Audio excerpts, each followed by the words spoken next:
Chegamos, hein? BPR TV, o Bora por Racha TV, chegou para falar de futebol de forma diferente. Focando primeiro no futebol nordestino, mas trazendo tudo o que envolve esse esporte maravilhoso. Para quem não me conhece, meu nome é Douglas. Eu sou Klaus Catunda e a gente vai trazer muito futebol aqui na BPR TV, voltado para você que curte o futebol em linhas gerais, principalmente futebol nordestino e também os principais eventos aí esportivos do país. A gente pode estar aí fazendo a cobertura e acompanhando junto com você. Se você apoia esse projeto, cara, deixa o like, se inscreve, compartilha, ajuda a gente a bater os 1000 inscritos, que é o primeiro desafio aqui, né? A gente agradece demais a galera do BPR Vozão que nos acompanha já falando de Ceará. A gente trouxe esse projeto pra galera, já temos mais de 200 inscritos, mas a gente conta com todo mundo aí se inscrevendo, Klaus. É muito importante esse primeiro momento aí da galera dar aquela força, incentivar pra gente continuar a fazer vídeos como esses, né? Exato, e a gente convida especialmente as torcidas nordestinas, a torcida do Sport, a torcida do Fortaleza, a torcida do Náutico, que acabou de subir para a Série B também, a torcida do Vitória da Bahia e do Bahia, podem chegar por aqui para acompanhar também notícias dos seus times do nosso ponto de vista. A gente vai trazer aqui sem muita embromação, direto, sabe? Sem aquela coisa de às vezes, ter o lado torcedor invadindo no ponto de vista. A gente vai falar sobre todas as equipes, junto com vocês aqui na BPR TV. Óbvio, também falaremos sobre assuntos diversos, muitas coisas envolvendo aí o pré-mundial. Vai ter Copa do Mundo em 2026 e o BPR vai trazer também seu ponto de vista aqui, falando sobre a preparação do Ancelotti para essa Copa do Mundo, que tem toda uma questão envolvendo o Neymar e tudo que a gente sabe, né, de expectativa que envolve a busca pelo Hexa. Então, a gente vai falar de muito futebol na BPR TV, Douglas. É isso, acompanha a gente, cara. Deixa o like, engaja, compartilha, manda pra todo mundo. E um recado, tá? A gente, obviamente, continua. O BPR Vozão é o nosso carro-chefe, mas esse é um projeto paralelo que a gente vai tocar com vocês, vai tentar aí cada vez mais trazer inovação, crescer, que a nossa ambição é essa, cara. Cada vez mais trazer projetos, vai ter mais canal vindo por aí também. Tem mais canais aí. Então, aguardem que tem novidades com a gente, beleza? Deixa o like e vamos pro vídeo. Simbora.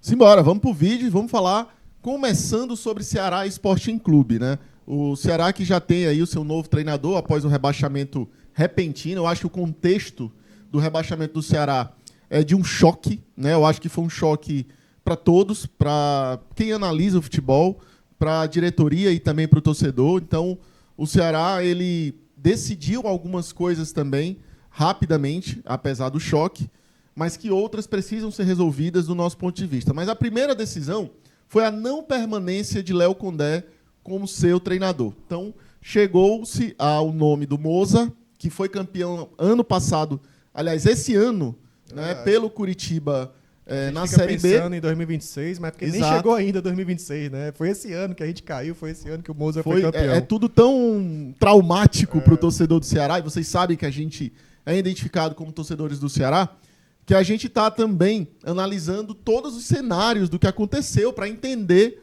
o porquê dessa queda de rendimento nos últimos jogos e tudo que faltou ao Ceará também em entrega em outras áreas para poder a gente alcançar o êxito em 2025. Mas o fato é, o ano terminou de maneira trágica e o Ceará agiu na permanência do seu departamento de futebol, comandado pelo Haroldo, Lucas Drubsky e João Paulo Sanches, e trouxe o Moza, substituindo o Léo Condé. Um nome que já tem aí feito bons trabalhos na Série B.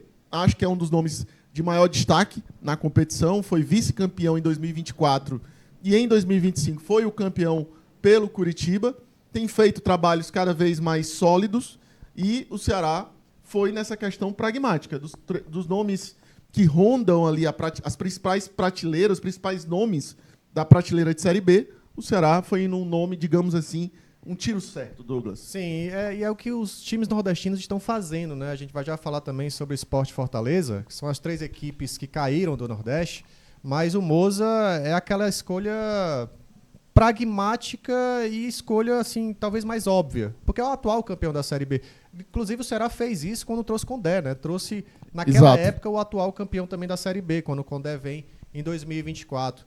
É um movimento esperado para quem busca o acesso, né? Para quem entra como um dos favoritos e tem que ser tratado dessa forma. A partir do momento que os maiores orçamentos estão na Série B, já são tratados como os favoritos ao acesso. Então, falo do Fortaleza, Sport e Ceará. E o Moza chega aí, né, vai assumir o comando técnico. Ele chega na capital cearense só ano que vem, né? Mas já vai tocar ali alguns treinamentos virtuais, algumas observações. O trabalho já existe, né? De forma remota, né? Com o Moza. O trabalho remoto ele é diário, né? Então, toda a questão de análise de nomes, de quem o Ceará vai querer, os alvos, né? E a gente tem informação de que o Ceará já definiu seus alvos, já sabe quem quer renovar. Alguns nomes do mercado também o Ceará já está atuando para tentar trazer. Então, o Ceará já começou esse trabalho de formação do elenco de 2026 e, claro, com a participação do Moza, remotamente, fazendo reuniões ali virtuais para poder definir quais nomes o Ceará vai ter interesse para trazer para a formação da equipe em 2026. Algo natural, é necessário agir rápido. Sim. E a gente percebe também uma mudança um pouco no perfil do treinador que o Ceará busca. O Léo Condé, se você para pensar em Série B, é um excelente nome para permanecer. Né? Se você olha, caiu, mas é um treinador que tem um histórico positivo na Série B.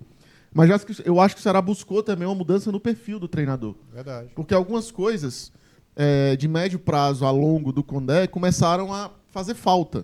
Uma delas é a utilização da categoria de base, utilização de ativos, atletas mais jovens. Então, para a gente, para o trabalho que existe, né, para o que a gente imagina de ideal no clube, acho que o trabalho de base, utilizar esses jogadores que são ativos, ele é fundamental. Trabalhar com atletas mais jovens. Então, acho que teve uma necessidade de mudança de perfil. Isso não coloca o Condé como um mau treinador, não é isso. É o momento do Ceará nessa realidade. Juntamente com o Condé, talvez já estivesse chegando ali ao fim de um ciclo e tá tudo bem. Né? Eu acho até que se o Ceará tivesse permanecido na Série A, eu ponderaria a talvez buscar outro nome para 2026, vide a gente não ter visto ali uma mudança em alguns aspectos do trabalho do Condé que o validassem para 2026. Mas, enfim, acabou acontecendo, foi o rebaixamento, e nesse contexto o Ceará tinha que decidir entre a permanência com o Condé ou a busca por um novo treinador. Inicialmente o Ceará disse até que queria a permanência do Condé, mas acho que se chegou a um denominador comum com o treinador e com o próprio clube de que não era momento para o trabalho seguir. Então vejo com uma expectativa positiva a chegada do Moza, e eu espero que ele possa até ele também evoluir na carreira agora nas cores do Ceará Sporting Clube. E já que estamos falando de Condé e Moza, né, deixa eu trazer então aqui para a tela, se eu conseguir, a questão do que está acontecendo no esporte, né, Klaus? Porque antes de escolher o treinador, agora a gente vê o esporte com um novo presidente, né?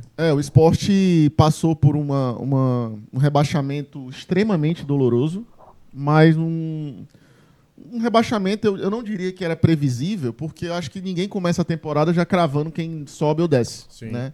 A gente vê um trabalho sendo desenvolvido, o Yuri Romão teve esse acesso aí depois de 2 fracassos na Série B, e ele conseguiu o acesso em 24 com o Sport, tentou montar uma equipe trazendo nomes diferentes, tentando fazer uma movimentação até, eu acho que um pouco muito voltado ao que estava fazendo o Fortaleza, fazendo o Bahia, e acabou dando um tiro no pé porque ele esqueceu de formar um time. Né? Foi muito para nomes e esqueceu do time. Então o Sport teve um ano trágico. Né? O Yuri Romão é um presidente que, ao meu ver, não conhece muito de futebol. É um cara bem neófito assim, do futebol. Conhece Naruto, né? Naruto ele conhece. Naruto ele conhece. Agora, com relação à formação de elencos, de gestão esportiva, eu acho que ele deixou muito a desejar. Fez boas melhorias no aspecto estrutural do esporte. Até lançou um projeto de novo CT profissional, não sei como é que vai ficar isso. Mas fez algumas intervenções na Ilha do Retiro, melhorou alguns aspectos estruturais do clube. Reformou o gramado hoje da Ilha do Retiro é um espetáculo, mas faltou a questão do campo. Né? O Sport sucumbiu, fazendo a pior campanha da história do Nordeste na Série A. Então isso mexeu com as estruturas do Sport, dividiu... Eu vejo até como a maior vergonha do futebol brasileiro, assim, com todo respeito. Né? Não é provocação não, mas é por conta do orçamento que eles E pela grandeza, né? Se colocar a grandeza do esporte, né, por já ser um campeão brasileiro, mas eles entraram com dinheiro. Porque quem caiu de forma assim, menos de 20 pontos, foi, sei lá, Chapecoense, América de Natal. que não tinha orçamento. São times realmente que. O próprio Santa Cruz teve uma campanha ruim, bem pois ruim. Também. Agora o esporte gastou o quê? Mais de 50 milhões para ter um 20º colocado assim de forma patética, né? Então, isso derruba qualquer presidente também, né? Derruba e eu acho que complicou demais a vida do esporte e, ao mesmo tempo, dividiu o esporte. O esporte foi dividido, né? Alas do conselho que apoiavam o Yuri Romão foram para a oposição, pessoas se afastaram do Yuri Romão. Ele não soube conduzir isso da melhor forma, acho que faltou gestão mesmo assim, para o Yuri Romão. Era o melhor caminho ele sair, pelo menos ele teve a atitude minimamente decente de querer sair logo, antecipar a eleição também, que era fundamental, até porque o mandato que está sendo eleito hoje no esporte é um mandato tampão, o presidente só vai até 2026, então acho que o caminho foi a melhor opção. Daí surgiram os nomes, né? Um mais ligado ao Yuri Romão, que era o do Branquinho, sim. O do Matheus Souto Maior, que era ligado ao Leões pela Mudança, que é uma chapa de oposição, né? E também do Paulo Bivar, esse correndo por fora. No final das contas, houve uma reviravolta, porque o Branquinho, na Bolsa de Apostas, era o favorito. Era o favorito, e eu acho que no Conselho Deliberativo ele era favorito lá, né, do esporte.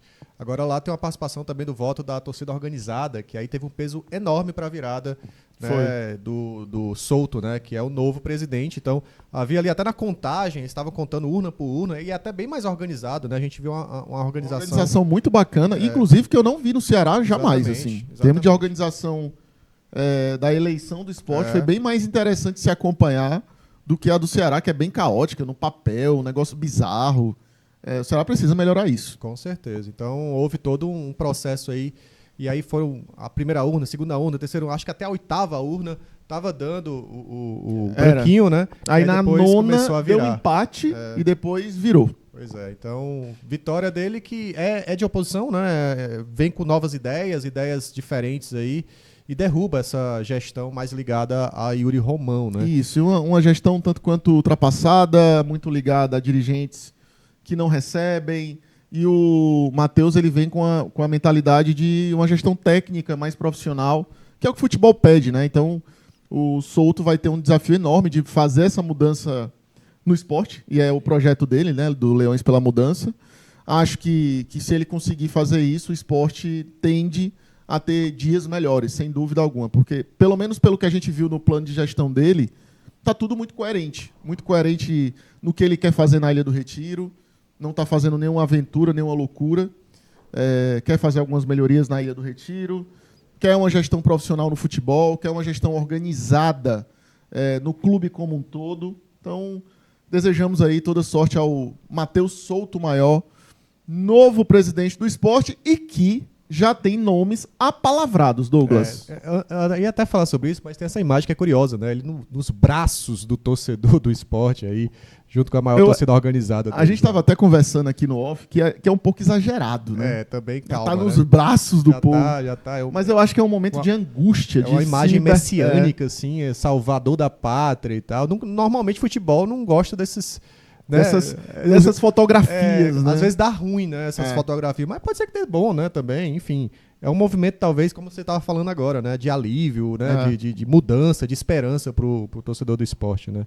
Mas tá aí, tem até... Eu acho que às vezes o torcedor do esporte, em linhas gerais, ficava um tanto quanto constrangido de ver Yuri Romão falando de futebol, falando do próprio... Sabe, representando eles. A representatividade do Yuri Romão era constrangedora em alguns momentos. Pois é. Falas infelizes, enfim.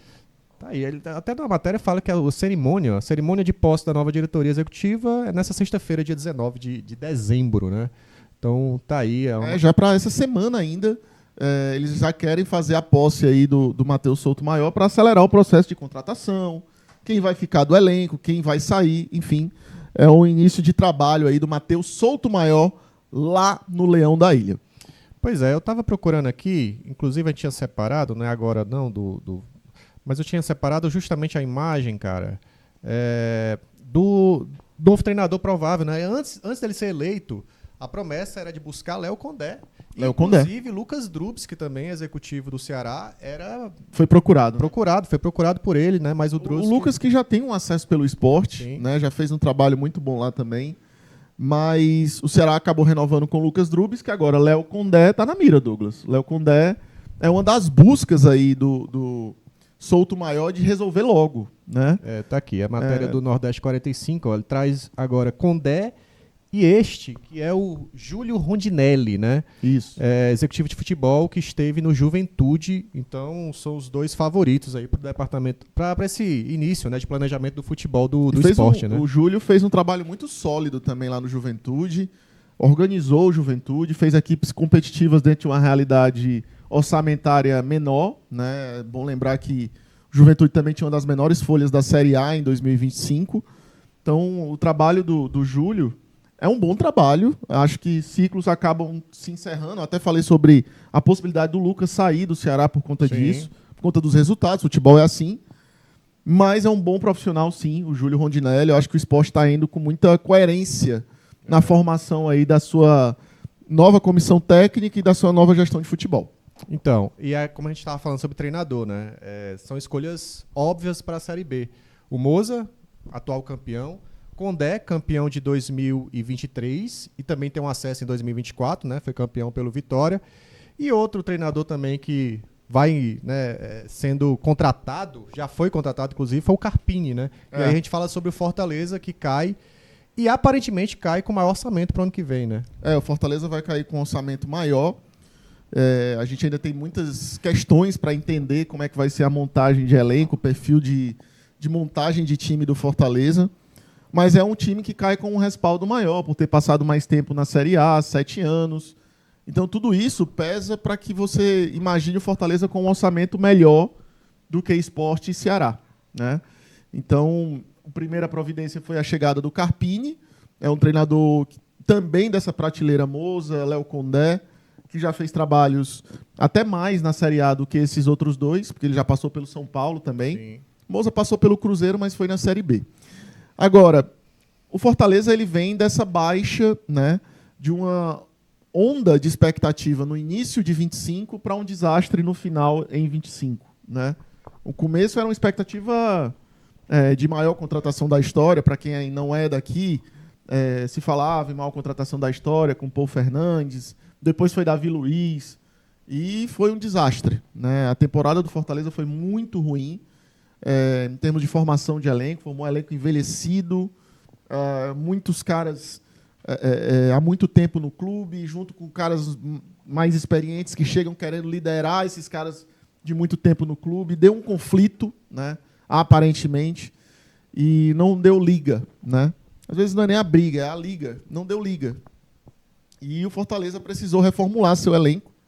E até a saída do Vojvoda foi iminente, né, Douglas? Não teve o que fazer. Não, e foi um ano completamente... Ele seguiu exatamente a cartilha do rebaixamento, né? Troca de treinador, teve 3 na temporada. Saiu o Vojvoda, veio o Renato Paiva, que também foi Direção de futebol saiu. Direção de futebol. Teve problemas de briga política, indiretas, né? Um para outro ali, nos bastidores. Muitos bastidores, aliás, muita fofoca. nem muito bastidores. Foram para programas esportivos, né? Tanto o Geraldo Luciano? Geraldo Luciano, como também o Girão, sim, foram em programas fazer críticas duras ao Marcelo Paes, né, cara? Pois é. E aí teve todo, assim, tudo indicava rebaixamento mesmo, assim, desde o começo. Eliminado em Copa do Brasil, foi pra quem? Foi pro Retrô esse ano, né? Foi pro Retrô. Aí teve uma eliminação também na Copa do Nordeste também. Facilmente eliminado na Libertadores, até porque foi pra... Só se classificou por conta da confusão do Colo-Colo também. Exatamente. E, enfim, né, além do Ceará ter sido bicampeão cearense, então ele cumpriu realmente... Eu até falei muitos fatores. Aí teve aquele lance lá do Breno, né? Que ele entrega ali. Aquele ali foi a cara do rebaixamento, tanto que naquele momento eu gravei, caiu, né? E teve até uma brincadeira no BPR Vozão sobre isso e tal, porque realmente, cara, era a cara do rebaixamento. Seguiu certinho a cartilha, até com lances bizarros dentro de campo. Muitos bizarros, muitos lances. E aí houve uma reação, né? Eles conseguiram ali se organizar com o Palermo e tal. E até brinquei, né, na live do BPR Vozão que eles nadaram e morreram na praia, porque eles conseguiram reagir. O Ceará que tava na praia já, deu uma relaxada, dormiu, mas levou, né? Assim, ele achou que já tava salvo na praia Exatamente. e o mar carregou de volta. E é difícil você dizer assim, eu que disse, o Ceará está na Série A, é difícil para qualquer analista naquele momento da vitória contra o Corinthians todo mundo cravava. prever que o Ceará não iria ficar na Série A. Não tinha Então, como. basicamente foi um movimento de olhar para aquele contexto ali de uma vitória fora de casa contra o Corinthians e entender, pô, esse time construiu a sua permanência, de fato, né? Fincou o pé na Série A. Não foi o que aconteceu. Futebol, ele punha, a Série A é perigosíssima. Exatamente. Do começo ao fim, não cabe relaxamento. Mas o Fortaleza lutou nessa reta final, achou bons valores, Adam Bareiro, achou o Pierre, o Herrera. E por sinal, isso foi bom para eles até aumentarem o valor dos ativos dele, né? De Exato. jogadores para negociar, Exato. para fazer mais caixa. Então, serviu para isso essa reta final do Fortaleza, né? Essa reação. E serviu também, eu acho que para potencializar a figura do Marcelo Paes, que estava em baixa. Verdade, né? verdade. Eu acho que o torcedor do Fortaleza, pelo menos o que acompanha em rede social, pegou muito pesado com o Marcelo Paes. Eu nunca falei isso no Bora Pro Racha, porque parece que jogaram tudo no lixo por um erro cometido por ele na formação do elenco. Como se o cara não parece que tivesse desaprendido, né? Parece que há, às vezes, no torcedor do Fortaleza, uma desconfiança eterna sobre o Marcelo Paes. E ele vai lá toda a vida ter que se provar, né? Acho que futebol ele é passível de erros, as pessoas cometem erros. O Marcelo Paes cometeu muitos erros nessa temporada. Acho que deu declarações até demais em alguns momentos. Mas ele é um ser humano, ele vai cometer erros. Mas uma coisa você não pode negar, que é a capacidade dele de se reconstruir como um grande gestor. E ele é um grande gestor. Eu acho que, para mim, o melhor dos últimos anos do futebol cearense, o maior da história do Fortaleza. E eu acho que houve um excesso de cobrança em cima dele, desproporcional, que às vezes acaba prejudicando ao cara. E ele não consegue nem reagir. Porque a onda de pressão é tão grande que o cara sente aquela pressão e perde o rumo, né? Mas eu vejo isso como, de forma geral, o torcedor, de forma geral, ele tá sempre muito reativo, sabe? Assim, independente de quem seja. Você vê lá no Palmeiras, cara, o que eles fazem agora com o Abel, né? É bizarro. Querem demitir todo mundo, quer tirar até a Leila, se for o caso, sabe? Então, o torcedor de internet, principalmente, de internet. Ele é bem reativo, assim, e o cara hoje, um gestor de futebol, um jogador de futebol, meu amigo, tem que ter a cabeça muito boa, muito bem preparada, né? Inclusive, ele fez algumas declarações que eu achei interessante, porque na época do Ceará foi tratado de uma maneira pelo clube, né? Pelas pessoas que estavam ali criticando. Ele falou que colocou o aval dele em operações financeiras do Fortaleza. Ele emprestou dinheiro ao Fortaleza, que foi basicamente o que o Robson fez em 22, né? Até isso foi muito parecido. E falaram que eram esquemas do Robson e tal. E, na verdade, é realidade, cara. O dinheiro aperta para todo mundo. É isso, faz parte do mundo do futebol. Bom, é isso, a gente trouxe, né, basicamente o resumo dos três aí, né, focando nos três que desceram para a Série B, que vão encontrar também CRB e Náutico, né? Mais dois nordestinos. A gente vai trazer também um videozinho sobre CRB e Náutico, como é que vai estar a preparação dessas equipes. Mas o foco nesses três aí que, independente de qualquer coisa, né? O Sport fez a campanha mais vexatória, ou uma das mais vexatórias da história. Fortaleza, que teve uma reação, mas foi um ano realmente terrível. O Ceará, que teve um ano estável e caiu no final. No final das contas, tá todo mundo na Série B, né? E aí, todo mundo no fumo. Todo mundo no fumo. E a gente vai falar muito sobre isso daqui pro ano que vem. Eu acho que é um conteúdo aí que é pra galera compartilhar, hein, Cláudio? É isso, a galera que torce aí pro Fortaleza, pode vir falar conosco também, resenhar. Galera do esporte também, vem falar com a gente. Espero que vocês tenham gostado desse vídeo. Vai ter muito mais aqui também. Vamos resenhar. Vai ter live também aqui. Então, em breve, aguardem muito mais conteúdos pra gente falar sobre futebol aqui na BPR TV. É só o começo. Eu espero que você goste. Se inscreva aí, você que torce pro Fortaleza, que torce pro esporte. Torcedor do Ceará também é muito convidado a estar aqui conosco. E outros também, caiu de paraquedas aqui do Vitória, do Bahia. Isso. Se inscreva, vai ter conteúdo sobre todos. Inclusive, mercado da bola. A gente quer trazer contratações do futebol brasileiro, fazer análise. Então, BPR TV chegou para isso, cara. Trazer mais conteúdos, ampliar aqui os conteúdos para você que acompanha no YouTube, né, diariamente. É para você mesmo, torcedor nordestino e futebol brasileiro em si, porque a nossa meta é daqui para a Copa do Mundo estarmos relevantes, fortes para falar de Copa do Mundo também. Achei que tu ia dizer que era para estar lá na Copa do Mundo. Eu gostaria muito. Quem sabe, né, cara? Aí teria que ser um estouro muito grande. Boa. Mas é isso aí. Valeu, Cláudio. Valeu, Douglas. É isso aí, galera. Tamo junto. Essa é a BPR TV. Valeu, até a próxima. Deixa o like.